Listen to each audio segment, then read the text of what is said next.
Well, first of all, I think there's a growing sense of maybe a continuum of frustration to futility. That what we have trusted, our systems, our approaches, our engagement with culture, our way of offering the church to the people we love in the cities we care about, it doesn't seem to be working, for lack of a better word. Of course, that's a crude generalization, but it feels like it's slipping out of our grasp. Something that was effective isn't effective, and it's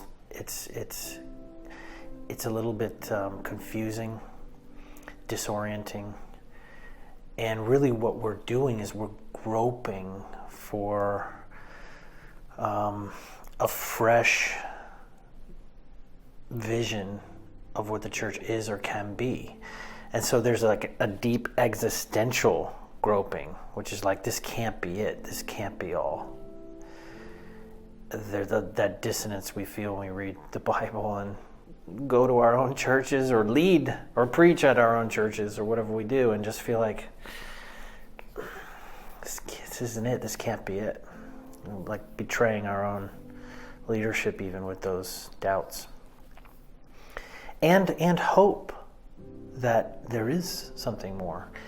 And yet, when we're at the precipice of some kind of massive tectonic cultural change, when it's happening to us, around us, in us, we can be tempted to be critical of the failing system and to say it's worthless or it's wrong or it isn't biblical. And I just don't believe that at all. I think the church, I used to, but I'm growing. I think the church is this beautifully adaptive thing that responds to its time and place when it's healthy, when it's living, when it's vertically aligned to God, to his heart, to his love for people. The time and place we find ourselves, the church is always meant to be contextualized, and it's at its best when it's allowed to do that. And so the issue is not just culture, it's also era, epoch, the time in which we live. And so we've talked about this before, but I just think in the next 20 to 30 years, every growing healthy church in the West will be a network, because already the superstructure of network is redefining everything about social and psychological life. And the church can either be behind in that curve, or it can be in front of it.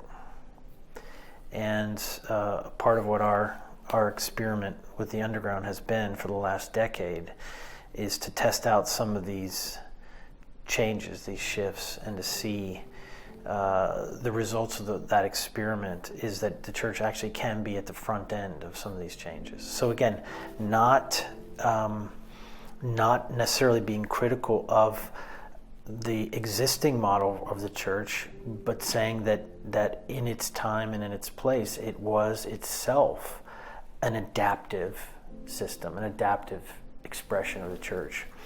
But the world keeps going, it keeps changing, and so if we don't respond to those changes, we'll find ourselves ineffective and a little bit discouraged, actually. So these 7 shifts and the kind of foundations, the building blocks that are created out of doing them, living them, represents a vision, a new vision for the church. But it's not like we're saying this is the biblical model of church, this other thing was an unbiblical model. Because again, what I think it means to be a biblical model of the church is contextualized, orthodox, the lordship of Jesus in the center, expressing itself uniquely in its time and place.